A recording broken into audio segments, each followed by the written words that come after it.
Okay, our last segment. We're going to talk about reverse grid qualifying. Obviously, this race was kind of a exhibition for reverse grid qualifying, as we had Hamilton in the back trying to fight. Basically, Hamilton was dead last, trying to fight his way up to the front.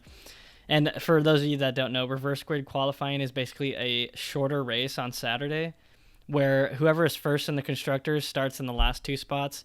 Whoever's last in the constructors starts in the front, and it's it'll be organized in that way, and then that will decide the starting grid for Sunday's real race, basically. My thoughts on it is we should do it for sure. Lewis Hamilton proved that even if he starts last, he'll make up a bunch of places. I mean, he finished 7th, right?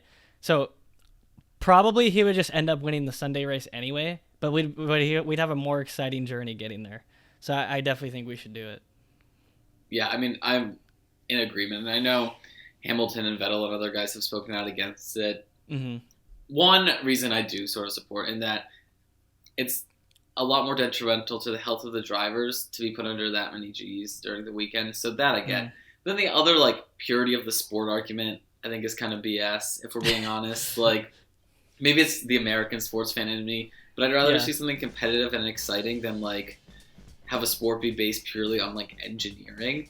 Because then, to some extent, then the race day, it matters, because things can obviously go wrong, as you saw at Monza this past weekend, but, I can walk into a race, or, turn on a race on TV, and know that, unless something dramatic happens, we're going to get that, as Reddit Formula 1 calls the Hambot podium of Hamilton, Bottas, Verstappen. Or Verstappen. Every single weekend, unless something goes wrong, those three guys are going to finish on the podium. And, good for the Mercedes engineers, But I'd rather see something competitive, exciting. And like you said, in, the space of 20 laps, Lewis Hamilton went from the back of the pack up to P7 to finish the race. Imagine if he had a whole race. He could compete.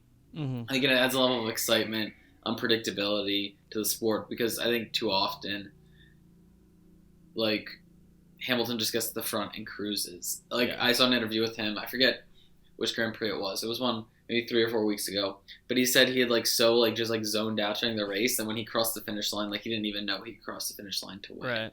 Yeah. So, and as cool as it is that he's a great driver, and Mercedes has engineered this perfect car, I don't want a sport where somebody can zone out and not even realize they've won. Yeah, that's true. That's a good point. That is definitely a good point.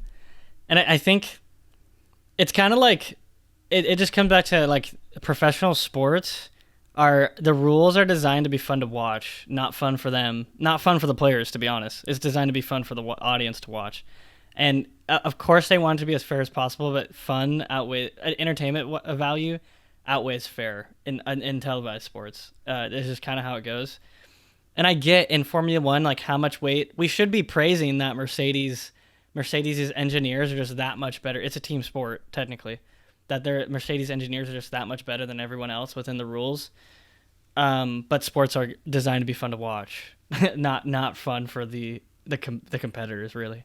Professional sports. And I think the word fair is interesting there too, because in some ways it's fair because everybody's designing their car and they do their own thing, and it's fair in that way. But it's somewhat unfair to the drivers themselves, and I realize it's a team sport. I know a large part of the team is the engineers, but Latifi and Russell could be the two best drivers in Formula 1, and we'd never know because they're in the two slowest cars. And it's probably not true. I think if you put Hamilton in the slower car, he's still competitive and one of the best drivers of all time.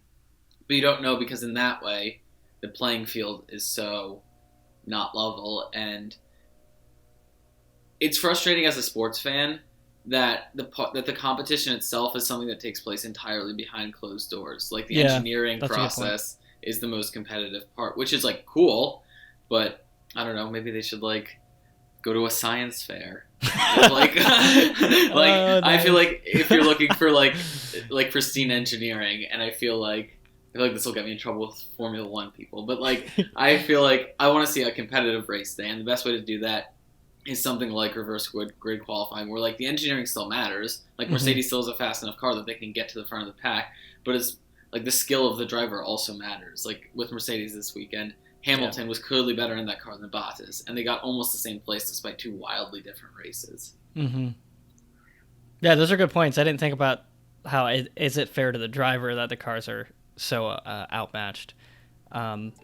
So Formula One fans, let us know. Are you mad at that take, or do you just completely agree with us? Let us know in the comments if you're watching this on YouTube. Please subscribe and hit the bell if you're watching on YouTube, as well as subscribe on Apple Podcasts, Spotify, or SoundCloud, wherever you listen to the full podcast. We really appreciate you listening and engaging, and we hope to talk to you guys soon.